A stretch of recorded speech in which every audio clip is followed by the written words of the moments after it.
So we're pleased to have, again, a Michigan Vascular Surgery member, Dr. Jain. He's a clinical professor at the surgery at Western Michigan University, Homer Stryker School of Medicine, and has been a vascular surgeon really at the forefront of the ethically done and appropriate OBL centers throughout the country. He's published on this. And so we thought he would be a great person to speak with relation to appropriateness and OBLs in particular. Take it away. Thank you, Peter, and the group. I appreciate the opportunity to talk about it. As you know, many of you know, this topic is very close to my heart. This is the WMU Homer Stryker School of Medicine. This used to be actually an Upjohn lab, and they donated it for $1 to the medical school. It's now 10 years old, the medical school, surprisingly. I'm trying to move the slide. Let's see. I think you just have to click on it once with your arrow and then it'll go. Okay. There you go. Okay. These are my disclosures. So after, actually in 2016, I left my clinical practice.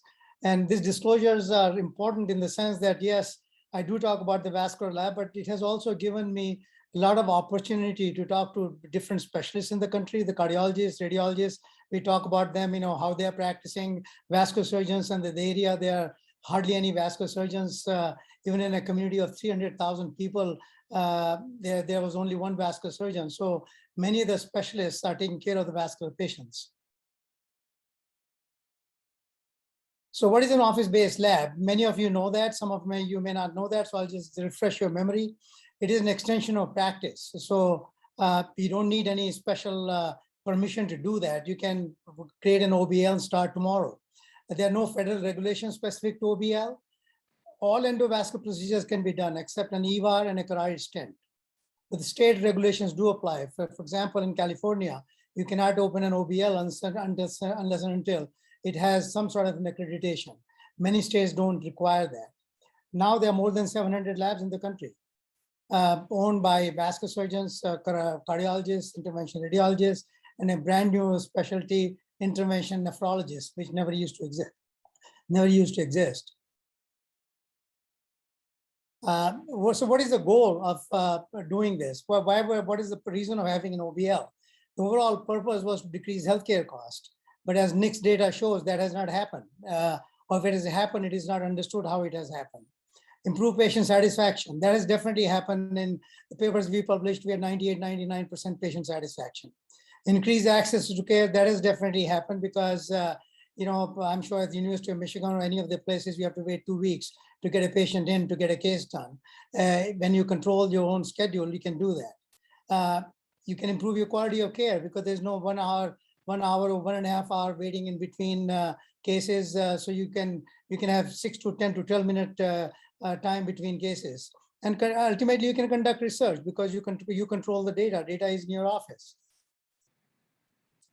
So what are the benefits? Benefits is timely management of limb ischemia. The reason I put that in, for example, in my own practice, if I saw a patient with a gangrenous toe in the morning on Monday morning when I used to see patients, they would get an ultrasound study done in the afternoon.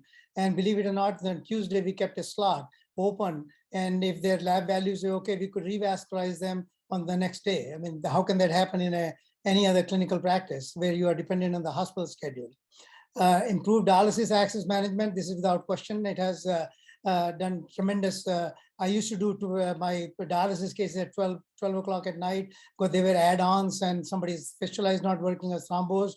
Now they manage in a timely manner. You can do many other invasive procedures. You can definitely improve patient care, but again, there's some question about it.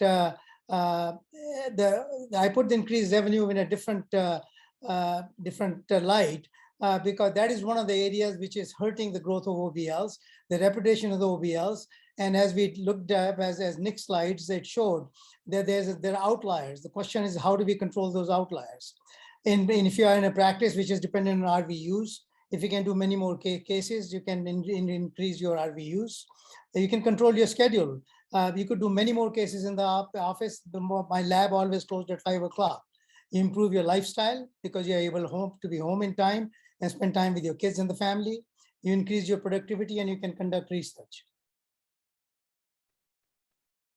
So these are the procedures you can do in an OBL, the aortogram, anything related to lower extremity revascularization, anything related to dialysis cases, anything related to venous disease, venograms, angioplasty, stents. You can do take out filters, you can put in filters, you can put in power ports, you can do carotid angiograms, renal angiograms, visceral angiograms, and embolization. A lot of people are doing uterine embolization now, some prostate embolization in the OBLs.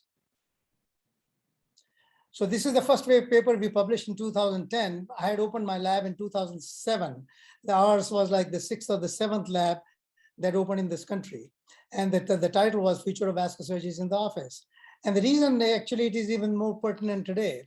Recently a vascular surgeon called me and he wanted to open a practice. He had been in a practice for 13 years. And when we built a pro forma for him, the only way he could sustain a private practice as a solo practitioner, but if he had an ethically run office-based lab, because the revenue from patients, seeing patients and doing cases just was not enough to meet his expenses and his personal expenses. So we concluded from this paper that the procedures in the office can be performed safely with excellent patient satisfaction. It was 99%. Revenue stream to the practice improved significantly. The savings for the healthcare system, in my paper, when we looked at it, when we compared what the patient would have, what the cost would have been to the hospital system, we saved $800,000 in a small practice. If you look at nationally, it could be much more. But as the cases, as a higher volume, higher cost procedures have come about, this may or may not be happening. Some of the data suggests that this may not be happening. And at that point, we said that every vascular surgeon should consider an office-based intervention. Subsequently, we had to look at the safety of this data. This is a paper that we subsequently published, which came on 2014. And this paper showed that, yes, you can do it safely. And I'll show you more data from other people.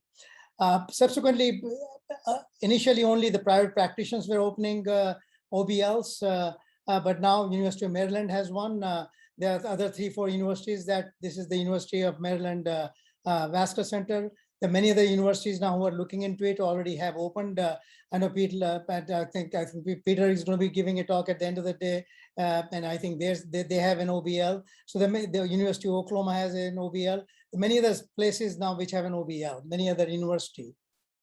So how do you do, the whole purpose of this talk is how do you do a quality-driven OBL? You can have an OBL. As I said, there are more than 700 OBLs in the country, but how do you make sure that it is driven by quality? Number one, you need to have evidence-based treatment. Number two, it needs to be protocol-driven treatment. Number three, you need to collect your own data. If you don't know your data, then you don't know what you're doing. And the easiest way to collect data is you participate in a national and regional registry. There was so much talk about VQI, one of the biggest registry in the country, other registry only for the peripheral cases by OEIS. There's another society that was created to look at the office-based procedures. So it is very important to have data collection. Now, when I talk about protocol or evidence-based, this is the protocol, kind of protocol we followed and they still follow in Kalamazoo. If you look at it, you have a patient, a medical referral, self-referral vascular screening, that's how the patient ends up in your practice. Then they have medical triage, diagnostic workup, which is usually done by the vascular surgeons. Based on that, you do hematological workup, you do non-invasive studies, you may get a CTA or an MRA. Based on that, based on all this, the patient may go for medical management. And most patients need medical management. Rarely when patient has threatening limb ischemia, they may go to direct revascularization. The medical management includes, may need a consult to a podiatrist, cardiologist, endocrinologist, ID person, rheumatologist, nephrologist, neurologist, plastic surgery, or you may decide that the patient needs intravascular intervention, or you may decide the patient needs an open procedure, or you may decide the patient needs to go to a wound clinic because that wound needs to be taken care of, or need to go to lymphedema clinic or rehab ultimately if they ultimately end up with the limb loss. So this is the kind of protocol. Everybody needs to develop their own protocol, but they need to have something to follow, because that way you can go back and look at whether you follow the protocol or not. If you're 5 or 6 people in your group, then somebody's falling outside your norms, then you can go back to the protocol, say you did not follow the protocol. This is much more complicated slide. I won't go over it, but this is about the venous flow chart. Again, the patient, you end up ultimately, how does the patient end up with a venous stent or a venous ablation? So again, you have to follow an algorithm so that the appropriate patient get the procedure done. So we did publish the outcomes of atherectomy from my office lab in Kalamazoo, but there's very little data in the literature from the atherectomy done in an OBL. So we did during that in 2011 to in 5 years in my office. This is all office based. We did 352 atherectomy and angioplasty. During the same period, we did 194 balloon angioplasty and 120 balloon angioplasty and stent. And this is despite the fact the recommendation was that we should be putting a lot more stents because they last longer. But many times we believe that the angioplasty was enough and we didn't put in a stent. And in our practice also, we had a very heavily based practice on dialysis patients. So that's why we had a lot of more atherectomies for patients. Plus we took care of a lot of patients with intra-stent stenosis. Those were managed by many other specialists who filtered into our practice when they were fed up with the practitioners. So we did many more intra-stent stenosis than the usual practice. So we concluded in this paper that the atherectomy in conjunction with the angioplasty and stenting has satisfactory patency with minimal complications. And the other thing that is talked about is that many people were treating, one of the objectives of this paper was, if we do find more than 50% restenosis, do you treat it? And we looked at the data and the answer was no, you should not treat patients who are not symptomatic, even if though they have greater than 50% restenosis. So this is a paper that came, this also we published. That was another area that has been much more popularized in OBLs, is the retrograde method going through the tibial approach. So we wanted to look at our own data, what happens. One of the fears of always is when you go retrograde approach, am I going to lose that vessel when I have to come back to do a bypass? Because that's always the fear. That was my vessel I'm going to hook up my bypass to. So am I going to lose if I go retrograde approach? That is always a fear in a vascular surgeon's mind. So, but we found that these were anatomically challenged patients because many of them had failed bypasses. And many of them were very obese who could not go antegrade. So one thing we found was, to our surprise, pleasant surprise, it does not usually cause accessible occlusion. So the vessel was still patent at the end if you needed to do a bypass. This was a paper, this was an interesting paper. Within this paper, the Dr. D'Souza and group saw the results of outpatient endovascular tibial artery intervention as compared to in the hospital setting. This is an interesting paper. But if you look at it, I want to go to the lower two lines. Look at the overall admission for medical reasons. Office endovascular versus hospital angiography. There was significantly more number of patients got admission to the hospital when they were done in the hospital suite as compared to an OBL. This was an interesting finding. So the patients can be managed safely in an OBL if done appropriately. This is a paper that came from New York, from Enrico Asher and Anil Hingrani. They looked at about 6,000 patients, 6,201. And if you look at their results in the venous procedures, there was 0% any significant complication, 0.5% in arterial, and 0.32% mortality unrelated to the procedures. This I compiled from five different papers. Two of these are from our group. There's one of the D'Souza paper, one Ansari, one this is Sam Hahn's group, or SCUI was the first author. I teased out only the arterial interventions from these papers. But these papers had many more patients. And I got about 1,537 patients. The overall complications was 6% for the arterial procedures. These are all interventions, not simple angiogram. They were interventions. 9 patients were transferred to the hospital. There was 30-day mortality was 1 out of these 1,537 procedures that had a mortality. None of them was related to the procedure itself. So what are the reasons for inappropriate care? This is what we talk about in this way. Nick's paper talked about it, and there's a general national discussion about that. That was one of the presidential address by Peter, and this year by Kim. I mean, that could cause some kind of controversy, but what are the reasons for inappropriate care? Number one is training. In my national travels and talking to different groups, the cardiologists and radiologists are treated differently. I've talked to, and they mean well, it's just their training.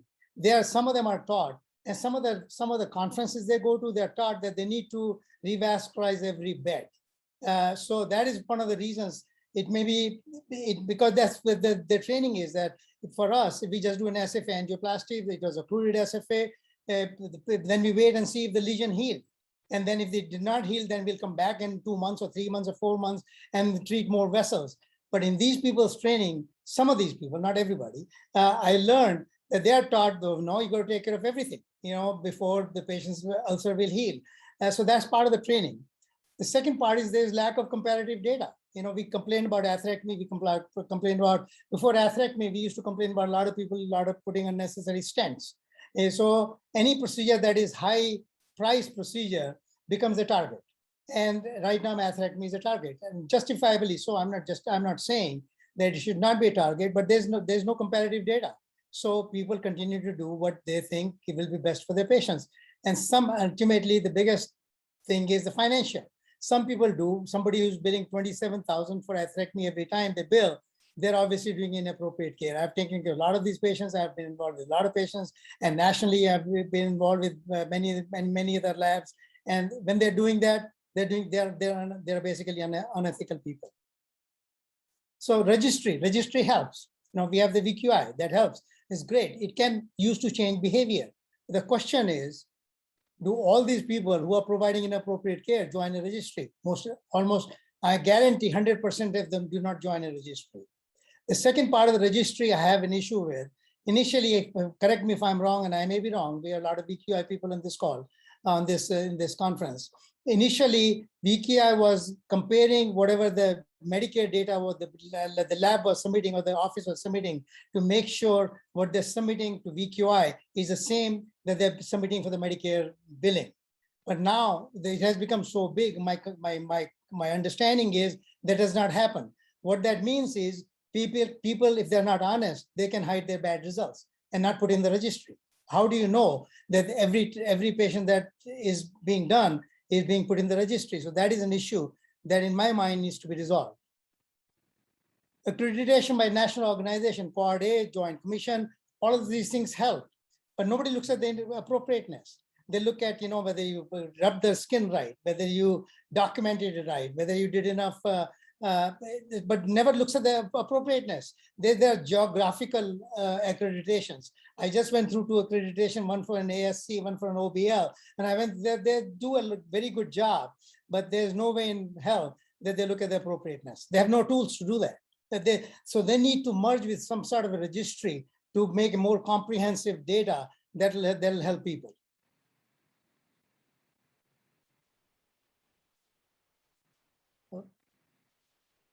What happened? Okay, yeah, this is my final slide. Oh no, there was one more slide before that. I want to go to that. Okay, so SVS now has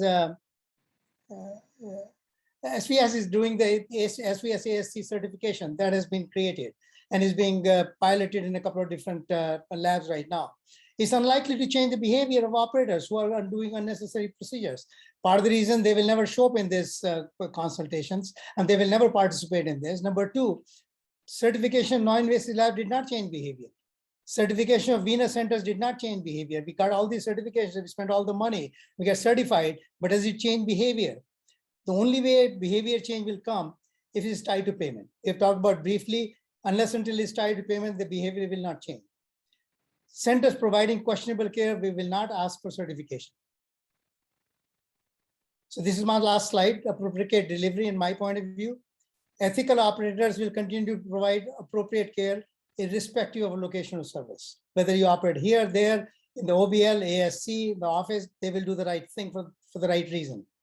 Specialty societies representing specialists providing vascular care should develop unified guidelines of treatment, because cardiology may say something else, radiology training may something else, vascular guys may say something else.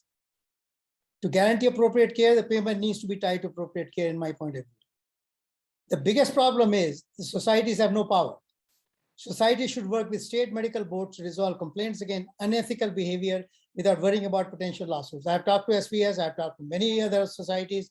I've been called by different boards from different states, but the societies step back as soon as they have to officially send a legal brief or whatever, they step back because they're afraid of getting sued. And they should partner with industry. Industry knows exactly what is going on. They are in every OBL. There are 3 reps every time you're doing a case. They know, and they used to come to me, Dr. Jain, this guy is doing this, this, and this. I said, why don't you stop it? Stop selling the products. They need to be partners in finding the bad apples and show us how to stop doing that. Thank you very much, and I'll be happy to discuss anything and take any questions. This is my last slide. I'm very fond of this Taj Mahal because that's just a beautiful monument. Thank you very much. Thanks so much, Dr. Jain. And there's been several questions. I'll just read these from the chat and then open it up. One's a pretty straightforward question related to hospital admitting privileges for after-hour coverage. Should that be a requirement, or is that standard for OBL? Because sooner or later something may happen. I reviewed a case, not for a peer review, where a patient had a totally uncomplicated and indicated procedure at an OBL and coded at 4 hours due to just a big heart attack. And so that was appropriate care, but it was at a place where it was harder to get rapid catheterization. Yeah, you're absolutely right. That's again comes to the ethical operators would make sure that they have some arrangement with the office. There's no legal requirement that you have to have a signed agreement. Even the ASCs don't have that anymore. They used to have it. But basically, if you're an ethical operator, you should know you should be probably be in less than 30 minutes to a major center. You should have an arrangement with the vascular surgeons, because ultimately all these need to be managed by vascular surgeons. Other thing is that many of these people get admitted for cardiac arrhythmias and cardiac rhythm problems or cardiac or MIs. So they should definitely have some arrangement with the ER physicians or the hospital or a group where if there is a complication comes up, they should be able to pick up the phone, call the ER. If they already know you, but there's no legal requirement.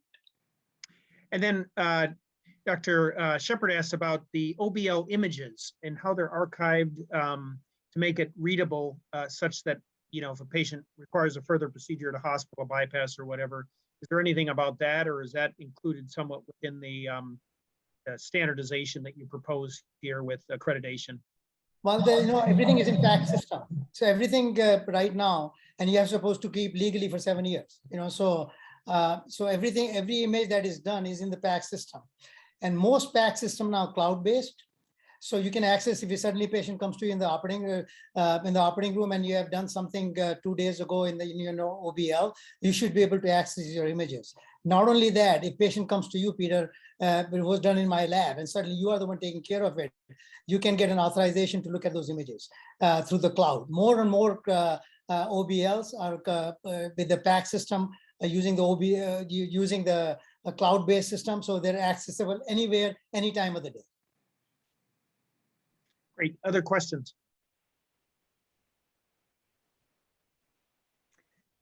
This is Judith, Judith Lynn. I know Dr. Jain had talked about, appropriate use criteria among the societies.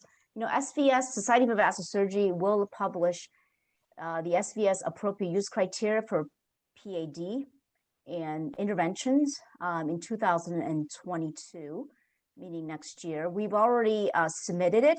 It's in its final form and likely, hopefully, to be published. And one of the things that the panelists discuss is the sort of agreement among societies, because in our data, SVS, essentially we all agreed, and this is between mostly vascular surgeons, but also vascular medicine and interventional cardiology and radiologists actually are on this committee, but fewer numbers, that for claudicants, tibial angioplasty and tibial intervention is inappropriate.